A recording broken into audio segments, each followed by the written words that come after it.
오늘 우리가 읽은 이 말씀의 내용은 유다 말기에 대한 말씀의 내용입니다. 역사서에 해당되죠. 역사서 가운데서 열왕기하 24장과 25장 이 마지막 부분은 유다 나라의 패망에 대한 기록이고, 여기에 등장하는 4명의 유다 말기 왕들, 이 패망에 있어서 아주 큰 역할을 감당했던 사람들이다 하는 것을 우리가 보게 됩니다. 좋은 일에 앞장서지를 못하고 결국 좋지 않은 일에 앞장서다가 결국 나라가 사라져버리는 그런 치욕과 고통을 겪게 되는 일이 있게 되었습니다.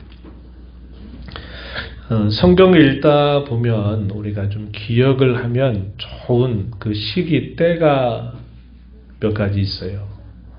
성경 읽을 때 이걸 알고 있으면 이게 딱 어떤 시대 어디다 이렇게 그려지는 게 있는가 하면, 이걸 모르면 또 이게 언제적 얘기지, 이게 무슨 얘기지, 이렇게 어려운 부분이 나오는데, 오늘 우리가 읽은 내용은 성경의 역사에 있어서는 아주 중요한 시기를 알려주고 있다는 겁니다.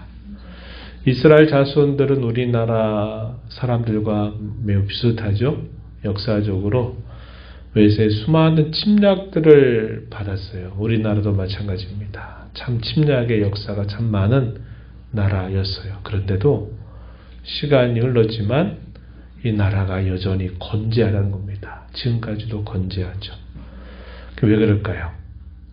그 역사에 많은 침략을 받았지만 자신들이 겪었던 그 과거를 잊지 않았다는 겁니다. 기억을 했기 때문에 그래요.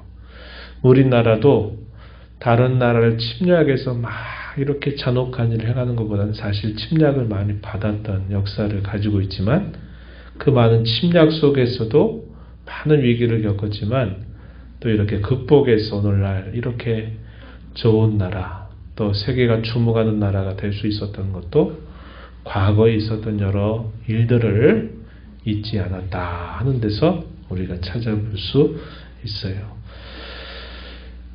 이스라엘 백성들에게 있어서 이 유다의 패망 사건은요, 두고두고 그들의 마음이 새겨야 될 그런 역사적인 교훈을 담고 있는 이야기를 보여줍니다. 그래서 이런 연대들은 우리가 좀 기억을 하면 좋겠는데, 오늘 우리가 읽은 성경 본문 제가 몇 쪽 얘기했어요?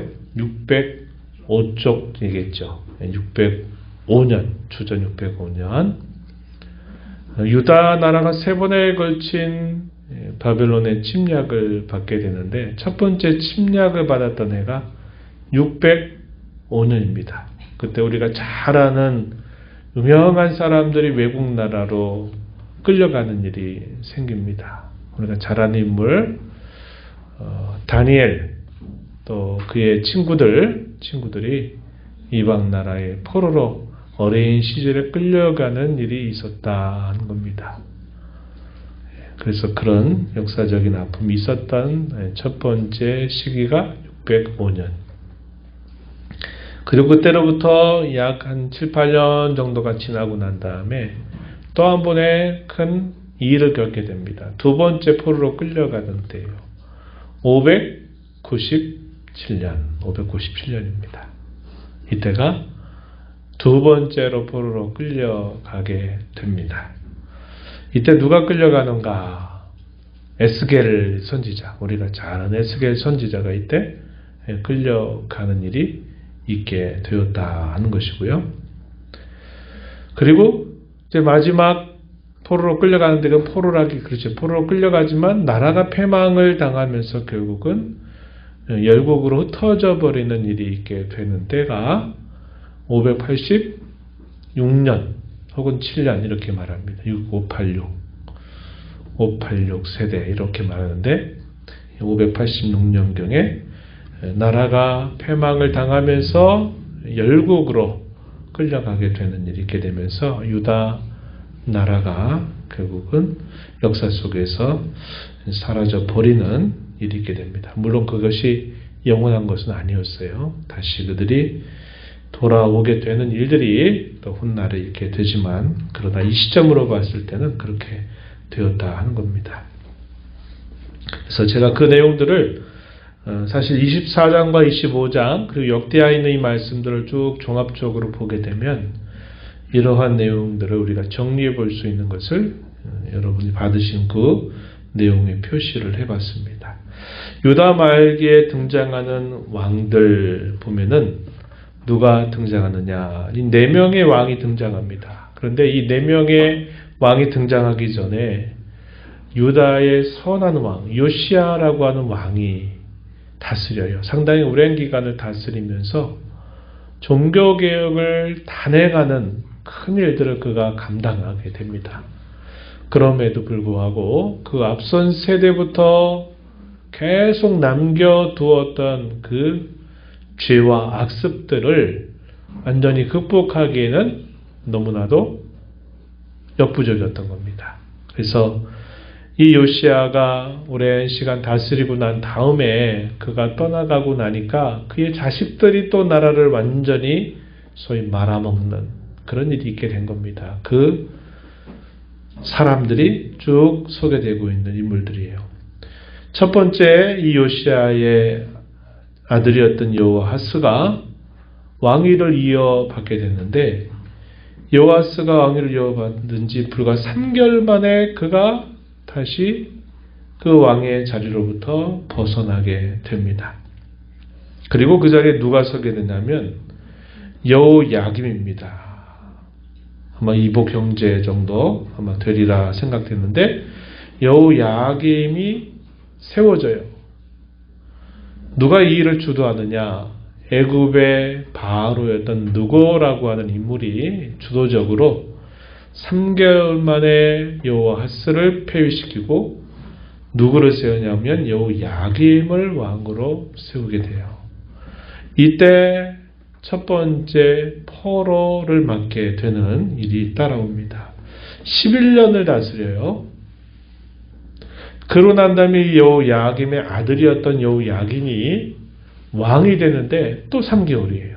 반복됩니다. 3개월, 11년, 3개월, 11년 두 번 반복이 돼요.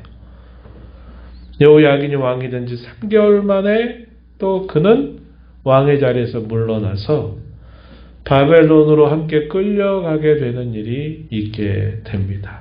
그 다음에 그 자리에 누가 들어서냐면 여호야긴의 숙부였던 시드기야라고 하는 유다 마지막 왕이 왕위를 이어받게 됩니다. 그리고 11년을 그가 다스리고 난 다음에 마침내 유다 나라가 패망을 당하는 일이 있게 돼요. 그래서 거기 표현된 것처럼 3개월 11년, 3개월 11년이 두 번 반복이 되다가 결국 유다 나라가 패망을 당하게 된 겁니다.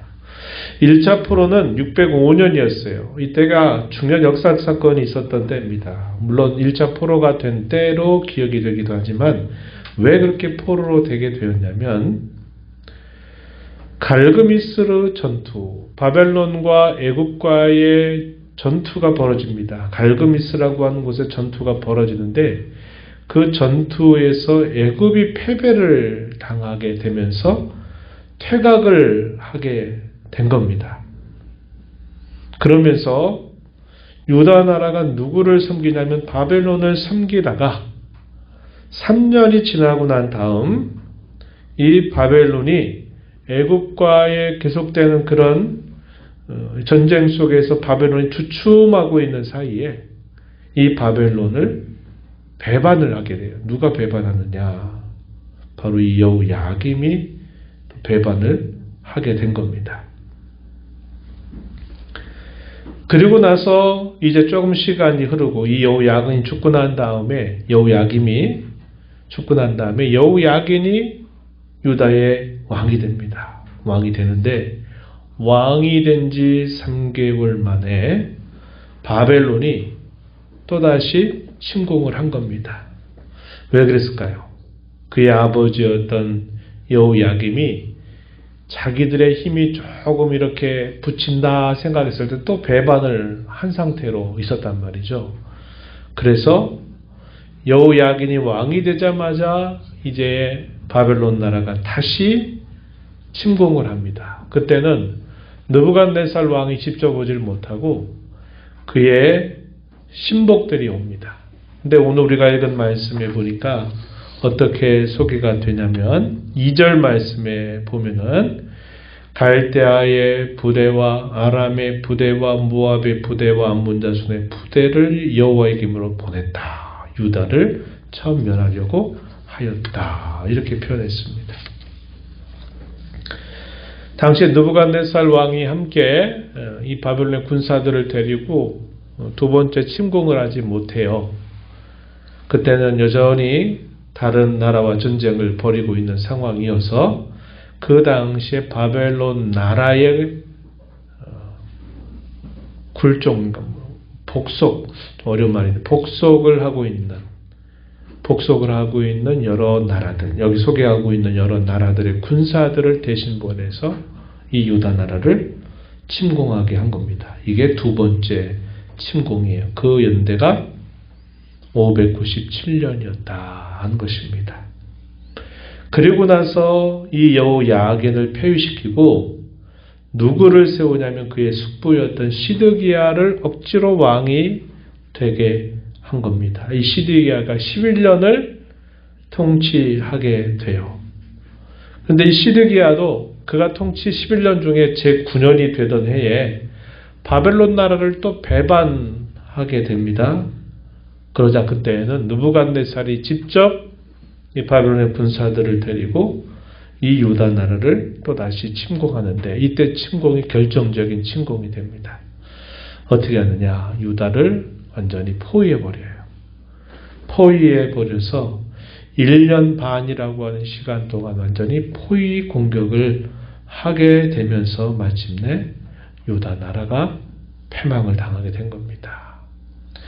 그 시드기야 마지막 왕은 눈이 빼인 채로 포로로 끌려가고 그의 아들들은 다 죽게 되면서 유다 나라가 결국은 망하게 되는 일이 있게 되죠.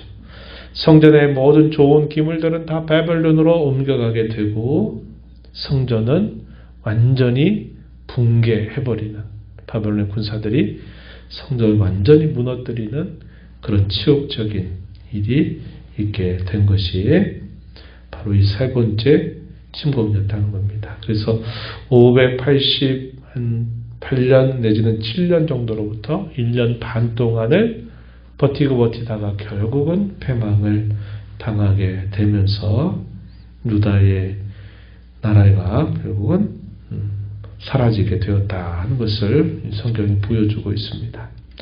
이렇게 된 원인들에 대한 몇 가지 원인들을 우리가 생각해 볼 수 있는데, 당시의 국제 정세, 바벨론 나라가 처음에 일어났다가 그 나라가 쇠퇴하더니 바벨론 나라가 또다시 일어납니다. 그래서 유다 말기에 등장하는 이 바벨론은 신바벨론 나라예요. 신바벨론이 세력을 확장하면서 아수르 나라를 이기고 주변에 있는 모든 나라들을 다 점령하게 되면서 결국은 유다를 침공하게 된 것이죠. 그래서 그 당시의 국제 정세, 바벨론 나라가 힘을 얻으면서 침공을 하는 일들이 가장 어떻게 보면 눈에 보이는 직접적인 원인이 되고, 또 우리가 조금 더 들어가서 살펴보게 되면요, 이런 일들이 있으리라고 선지자들이 이미 예고를 했어요.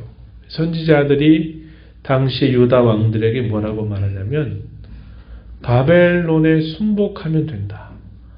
바벨론의 다스림 안에 있으면 하나님이 자기 백성들을 보호하셔서 때가 되면 그들을 다시 회복시킨다라고 선지자들에게 들려주셔서 이 선지자들이 유다 왕에게, 백성들에게 이 말을 전하지만 이 말을 듣지 않는 겁니다. 그래서 바벨론 나라를 기회를 틈타서 배반하는 일들이 있게 된 거죠. 우리가 읽는 말씀 중에 1절 하반절에 보니까 여호야김이 바벨론 나라가 약간 힘들어할 때 바벨론 나라를 또 배반해가지고 어려움을 당하죠.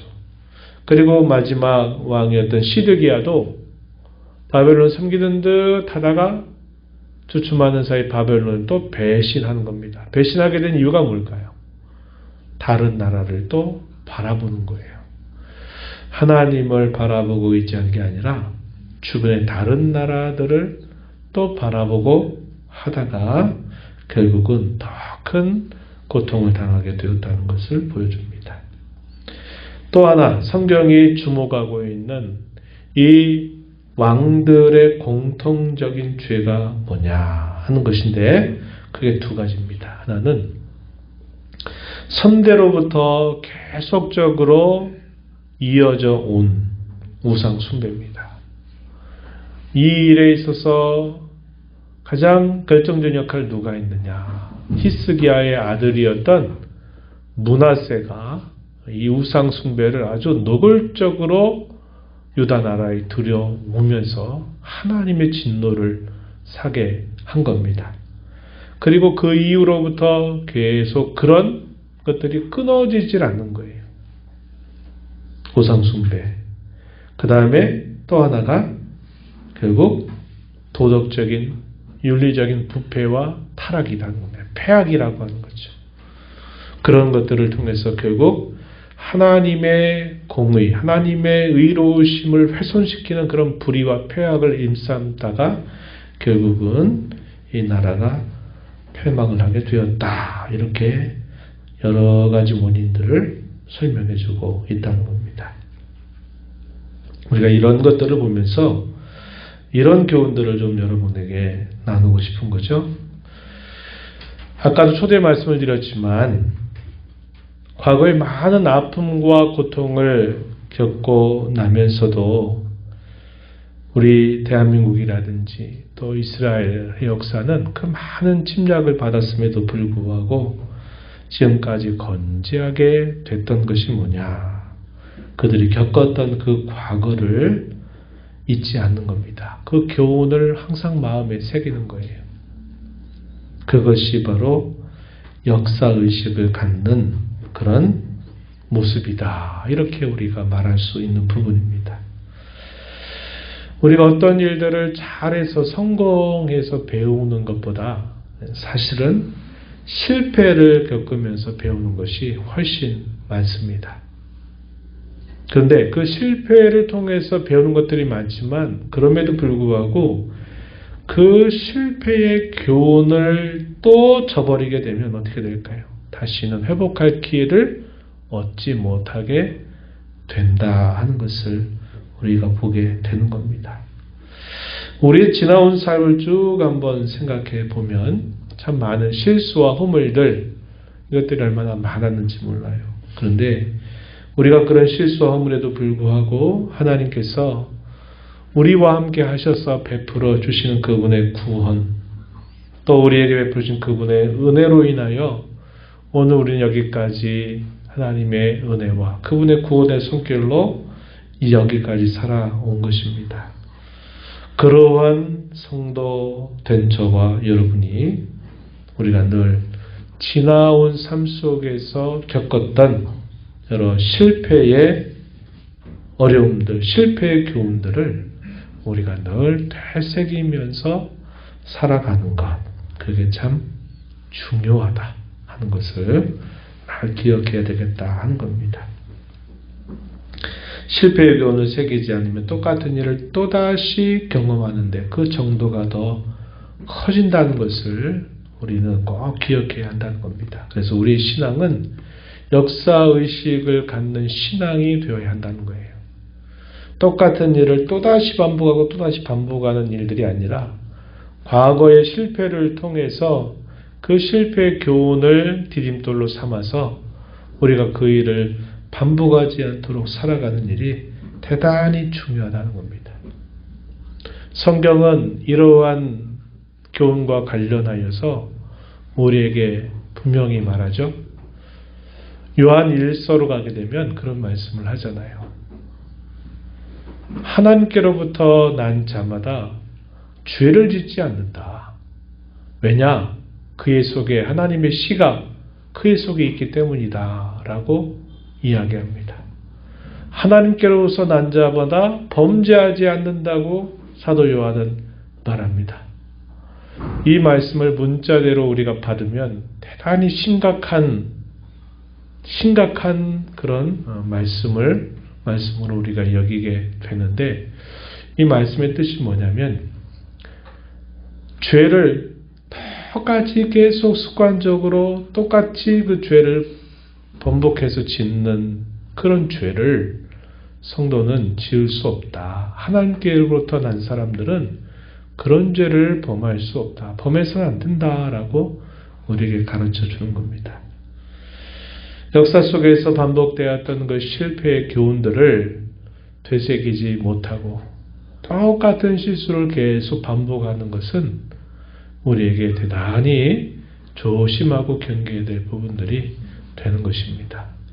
우리의 삶도 마찬가지 아니겠어요? 넘어졌던 자리에서 똑같이 또 넘어지고, 실수했던 자리에서 똑같은 실수를 또 하고 하는 일들은 신앙이 제대로 서있지 못하다는 것을 우리에게 보여주는 중요한 요건이 되는 것입니다.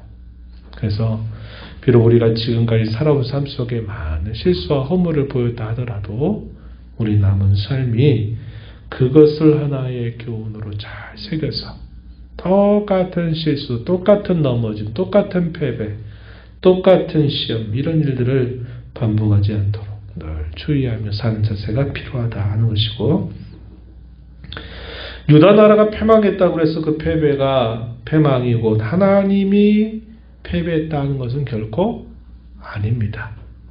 그건 꼭 우리가 구별을 잘 할 수 있어야 한다 하는 겁니다. 어쩌면 사람의 나라, 인간적으로 하나님의 뜻을 저버리고 자기가 나라를 다스리고자 했던 그 나라가 패망하게 되는 순간 하나님의 나라는 다시 일어서는 모습을 보여줘요.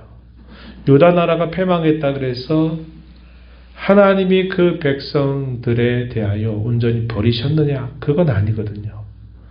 하나님이 다시 70여 년이 지나고 난 세월이 지나고 나서 또다시 그 백성들을 흩어졌던 그곳에서 불러 모아 하나님이 약속의 땅으로 다시 돌아오게 하는 일을 하나님이 하셨던 것을 우리가 기억해야만 한다는 겁니다. 유다의 패망도 어쩌면 하나의 수단이죠. 자기 백성들을 기르시고 양육하시는 하나님의 수단이다 하는 사실을 우리가 배우게 돼요. 그래서 우리도 우리의 생각과 우리의 계획과 뜻대로 무엇인가를 하고자 하는 이런 모든 시도와 모든 이런 노력들을 우리가 온전히 버리게 될 때 하나님께서 온전히 우리를 이끌어 가시고 다스리시는 손길을 경험할 수 있다는 사실입니다. 마지막으로 유다의 패망의 원인을 다양한 원인들을 통해서 우리가 살펴보지만 무엇을 중요하게 보느냐 하는 것에 따라서 이후의 삶, 이후의 역사가 분명히 달라지게 된다 하는 사실입니다. 사람들, 역사가들은 뭘 볼까요? 그 당시에 외세가 이랬고 정치적인 전략을 잘못 펼쳐서 정치력과 그 외교력을 잘못 피워가지고 결국 유다 나라가 진 거다. 이 외교력을 잘 피워야 된다. 또 정치력을 잘 발휘해야만 나라가 위기 가운데서도 잘못되지 않고 골바로 된다. 이런 식으로 얘기하겠죠. 그러나 성경의 관점은 어디 관점입니까? 하나님과의 관계에서 그 문제를 풀어가고 있다 하는 것입니다. 정치력과 외교력, 눈에 보이는 그런 피상적인 원인을 늘 찾아서 그것 때문에 그렇다고 생각하면 그 문제가 근본적으로 해결되지를 못합니다. 우리 살아간 삶 속에서도 어떤 실패와 넘어짐의 자리에서 그 원인을 생각할 때 그건 누구 탓, 그 상황이 그럴 수밖에 없었어 하는 것만 늘 생각하고 살아간다면 우리는 똑같은 일을 또다시 경험하게 된다는 것입니다. 우리 성도로서 살아가는 우리의 삶은 모든 문제를 다 어떤 관점에서 그 문제를 바라보고 풀어가야 되느냐, 그것은 하나님 앞에서입니다. 그분과의 관계에서 우리가 풀어가는 자세를 갖는 것이 가장 올바른 풀이다 하는 것을 우리가 꼭 배워 살아가면서 우리의 삶 속에 늘 주어진 여러 많은 여건들 속에서도 늘 하나님 앞에서 그분과의 관계 속에서 문제들을 바라보고 풀어가고 또 고치고 새롭게 하는 그런 삶을 살아가는 저와 여러분이 되어야 하겠습니다.